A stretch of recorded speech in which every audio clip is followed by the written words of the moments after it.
Well, it seems that the public has spoken. Now, I could do something like that for my Butte hatchback here, but no, this costs about $5,000, so I'm not sure that that's what you're going for. So instead, why not use this car? The Kango Filbus. Wait, I think that's what the name is. I can't exactly remember. This is basically a 90s knockoff of a Holden Barina, or Opel, or Vauxhall, whatever. Like, one of those sorts of cars.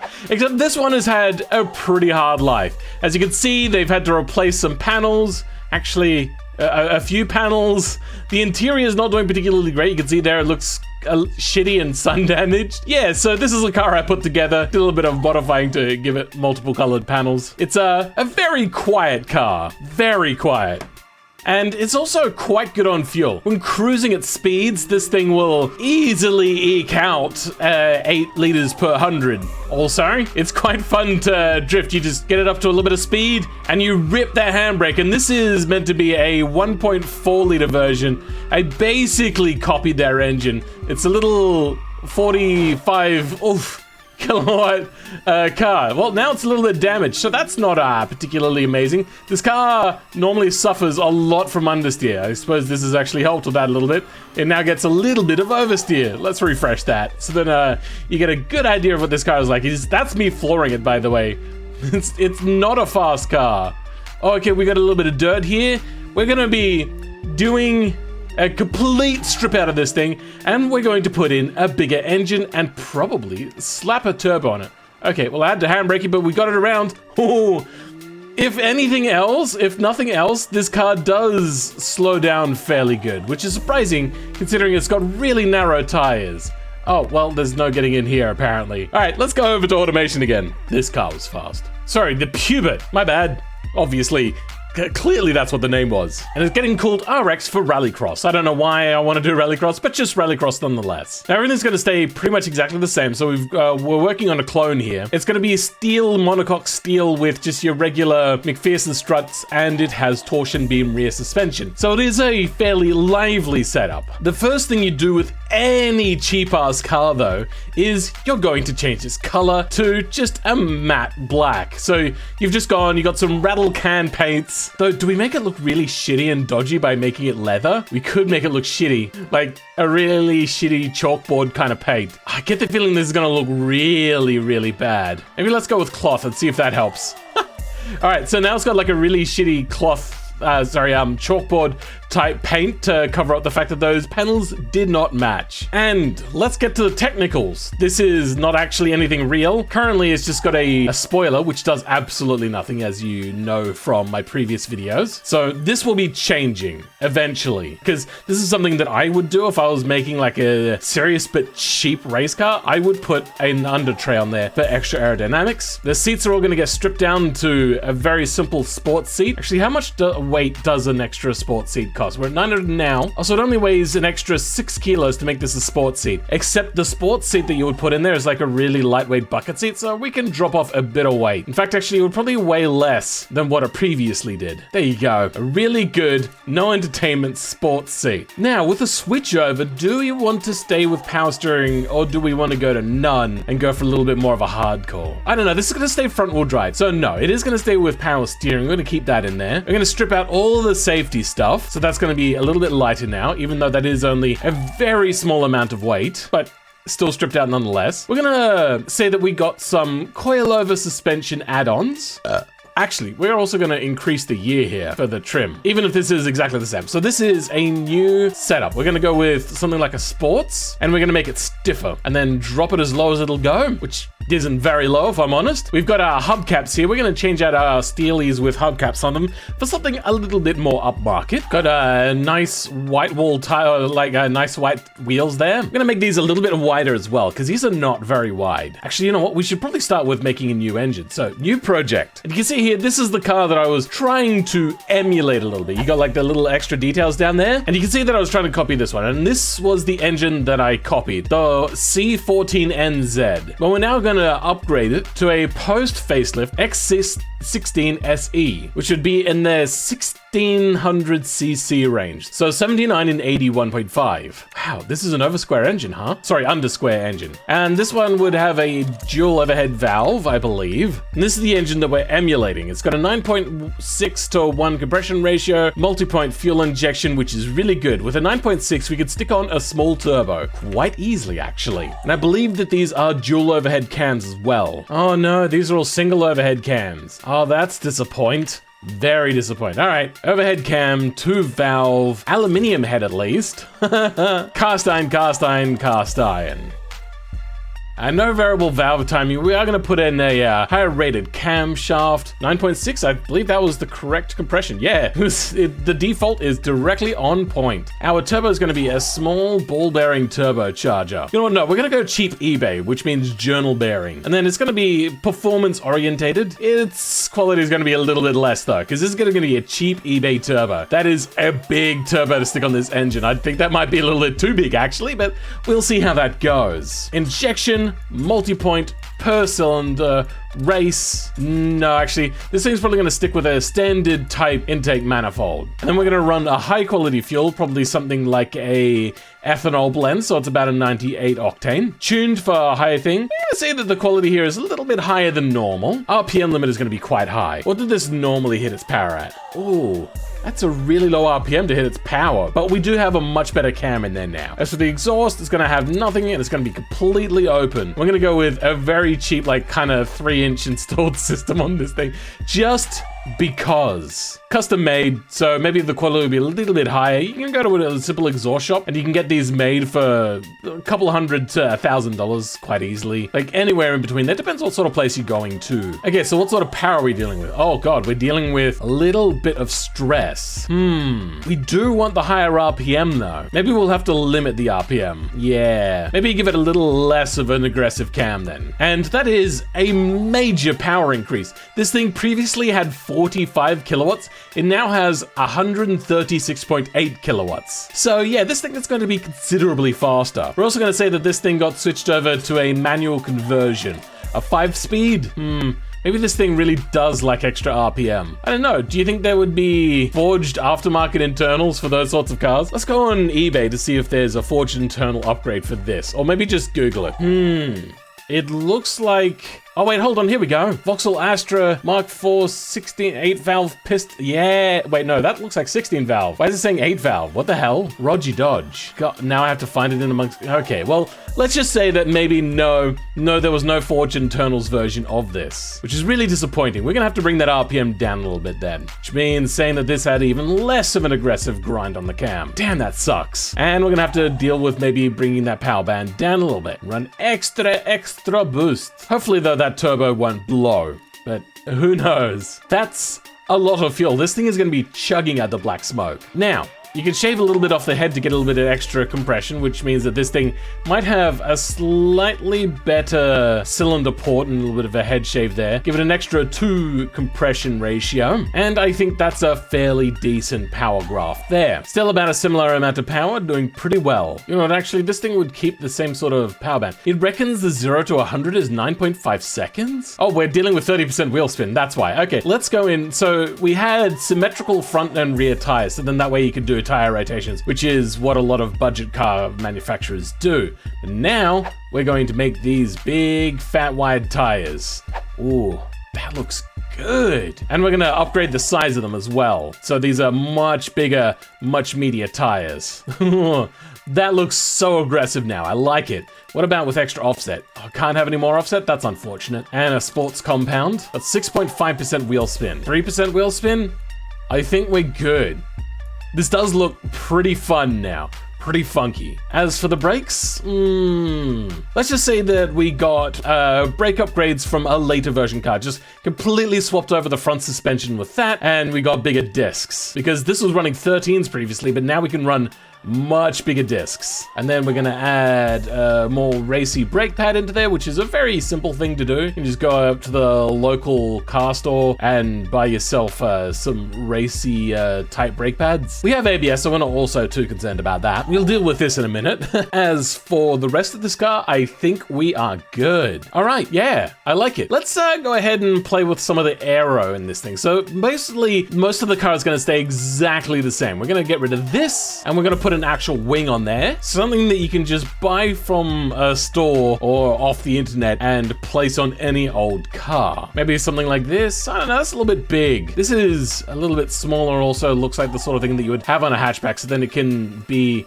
as far back as possible. So we're gonna drag that out a little bit wider. And if you're saying, oh, but Phil, you don't have rear wings on a front-wheel drive car, that's just incorrect. You most certainly can do that. And it is actually beneficial, because if you have lots of front downforce for the front wheels, that's only gonna help you until your front end becomes so much having so much downforce on there that your rear end starts to actually lose a little bit of traction, and then you've got a seriously skittish car at high speeds, and we do not want that. So we're gonna put a plywood-like front splitter on the front, so we're gonna use one of these, and we're going to make this as shitty as possible. Let's just get that to fit to the right size, and then let's pick a material color. Wood? Wood looks good to me. Okay, wood it is. Yeah, so basically this is what a lot of budget racers do. They'll get a wood front splitter on their car. This does look really awesome though. And we're probably gonna cut a little bit of ventilation in here as well. Get some cheap eBay ventilation things. Yeah, these you can buy really cheaply on eBay. In fact, I bought them for that hatchback that I showed you, my lovely XR4, but never actually put them on because I was shamed by it. So I went, okay, maybe not. So part of the reason why you would actually want one of these is if you are actually going to put undercladding under here and a front splitter and everything, you're going to find that you're going to get a buildup of air in here. So you're going to need to vent it out in here or through extra vent holes in the hood. And let's go in here, strip out the interior. Why is the side see-through? What the hell? That's not a glitch I've seen before. All right, so now it's stripped out and we are going to put in a bit of a roll cage. Woo! Yeah. Oh yeah, oh yeah. We're also gonna change the exhaust, which is this piddly little thing here, which is your factory type exhaust, and we're just gonna dump it something like out the side. Apparently the exhaust comes out to this side, so we're gonna make it dump out somewhere around here. There we go, that looks good. Right in the right place to melt the rear tire. So maybe we'll move that just a little bit further forward. All right, that should do it. That should be pretty good. Roll cage time. All right, there you go, and the seatbelt will wrap around here, go through what will be the bucket seat. We're about to change that over. Good old buckety seato. Whoa, yeah. That's what I like to see. Except this bar would be a lot higher, but I don't really have a real roll cage in there to be able to do that too. So yeah, whatever, just use your imagination. Now, do we strip out the dashboard for an even lighter one? Probably not. But one thing you're most definitely gonna do, and that's switch out the steering wheel for something a little bit more racing. Is there a racing steering wheel in here? Yes, there is. There we go. That's more like it. Alcantara black. There we go. And this is gonna be switched out for a manual, so we're gonna switch the shifter in here to a manual shifter. Much better. And with that, I think we're ready to take this little beastie over to BeamNG. 1.8% wheel spin. All right, what is automation test track we can do? Give it a bit of a hot go around here. 2 minutes 21. You know what? Not horrible, but this car is really cheap. So previously this was a $13,000 car. It's now a $17,200 car. So we've spent about $3,900 on this.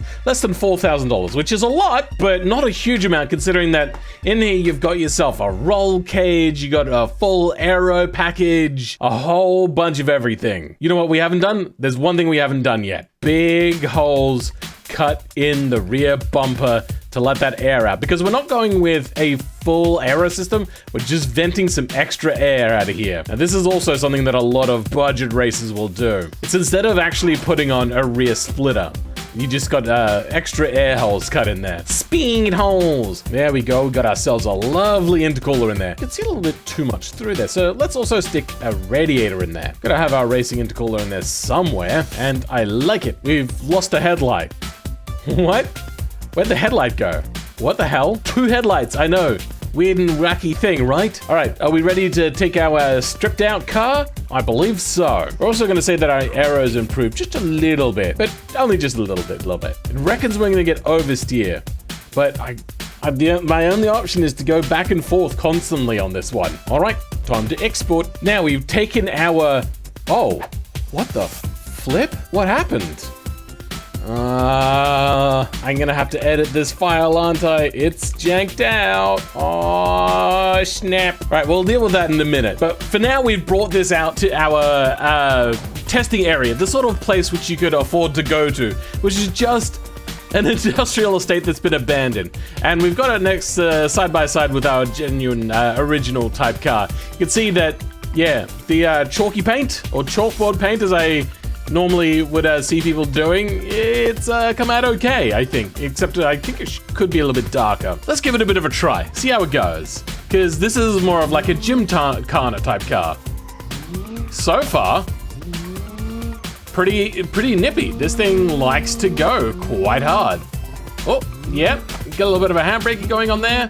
Oh, okay, this thing doesn't know what gear to be in. Maybe it really wants to be controlled manually compared to just have the AI try to control the gearbox. All right, shut up, gearbox. I'm controlling you from now on. You can't be trusted, apparently. Oh, no. Oh, we've hit the dirt. But that's fine. We're gonna see how much air this bad boy gets, and we're gonna see if we got a balanced aerodynamics. It looks like we do. Oh, no, oh, well, oh, no. Ooh. But now, let's go to the main event. That's right, Friday Pike Day. Now let's just ignore the fact that I forgot to hit record the first time I did this, and now I'm repeating myself. That was like an hour's worth of recording, just not recorded at all. And speaking to you from voiceover land, I would like to point out that maybe this isn't such a bad thing, because I was able to actually make it up there first try. That's right, one single go. And I don't actually mind redoing this particular car, because this car is actually really nice. Previously, it didn't actually take that many tries. Sure, there's little bits of oversteer like that, but the car is so controllable. And the fact that it's so light and with such good grip that this thing brakes so quickly. And then out of here, you can see the one-wheel tire peel. It's, yeah, really does need a good differential in here. Unfortunately, though, that's not really within the budget, and I couldn't actually find whether they really actually ever had one for a car that would fit this particular body shape and everything. Now, I may hear you say, but Phil, it's automation, you can do anything you want to. Yeah, but I'm trying to fit within the spirit of the budget here. Now, here I want to show. Have a look at that bottom wheel and how it lifts up there. That's how stiff the suspension was. But, I mean, that's affordable. You can go to a spring shop and you can have them make it for you for less than $500 for all round on your car. It's pretty awesome. I do like this car a lot. It really is only let down by the fact that this thing doesn't have a bazillion horsepower and also that front differential, and just every single time that you come out of a corner it gets the one wheel peel. But I mean, it's not only just there, it's when you're turning at any particular point, it tends to really let go of that traction, especially at really much higher speeds, higher RPMs. You're gonna see that on the long version of this, but really the wheel peel only, I mean, probably takes off half a second or a quarter of a second each corner.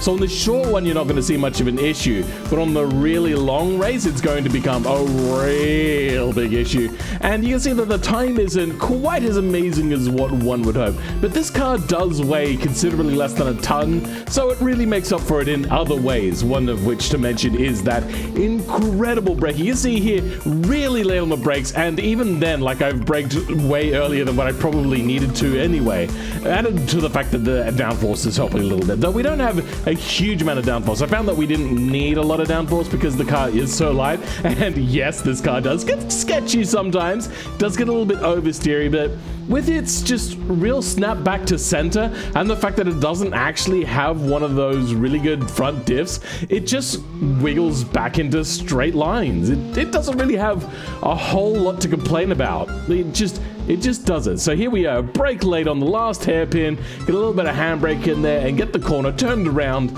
and we are within sight on our first try. I don't want to like oversell how amazing it is that I was able to finish a lap in one go without having to reset a million times, but I'm pretty freaking awesome. Well, you know, compared to how I normally am. Well, that puts me squarely in last place. Oh dear. This thing does a lot better on the full track. On the short track, you really do have a lack of traction due to that differential. I don't even think that there's much room to be gained in speed there. You might be able to knock off another, say, 5 seconds with a lot of practice, but that is pretty much as good as you're gonna get for now. Let's give the long track a go again. And once again, I was able to pull off a one try go here. Now you can see there that the open diff doesn't really help with the acceleration off the line, but the car overall is pretty good. And you can see here that we get a little bit skittish and that ends up sending us to the inside there on the dirt. But most of all, this car is quite good. Because it's front wheel drive, no matter what you do, as long as the car is balanced and the aerodynamics is pretty good, it's going to be quite controllable. But, let's just cut away from this. Phew, I almost looked like an idiot there. But here you're gonna see just a perfect example of like turning gets those wheels squealing. So we're gonna slow down here and then we're gonna go for this long sweeping corner here, and just every single time you're gonna notice that you touch that steering wheel and it just starts getting wheel squeal. It's unfortunate, but what can you do? No, an open differential in a car that's meant to be basically a budget car. It's so good just how uneventful this lap was. Oh, don't look at that. Oh, look at that either. No, stop it! Stop watching my video. No, but seriously, this lap was quite uneventful. Yeah, sure, I went off a few times, but not only is the car good, it's also really good at taking hits, which I tend to give quite a lot of. And across the line. Finally, you know what? I actually don't mind having to go up this time. This is still a really fun car, mind you. I really did enjoy this quite a lot. It's just a good car.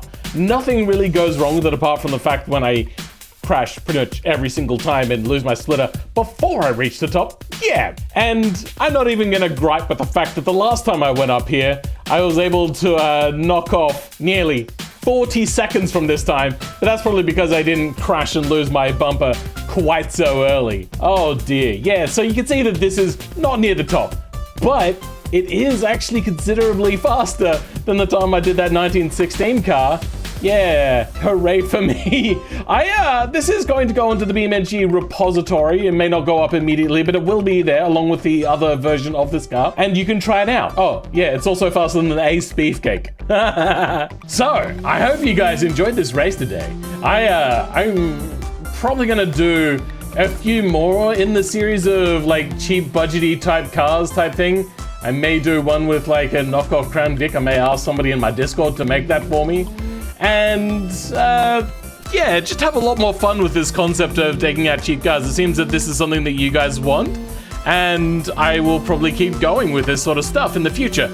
But I would like to thank you guys for 1,100 subscribers. We are now 100 more subscribers than when I just recently cracked 1,000. So we're doing pretty well here. I am growing really fast. I would like to point out, just put this into scale for you. I reached 150 subscribers when I started this channel in 2014. By about 2015, mid to late kind of era. Oh God! Oh, well, bugger.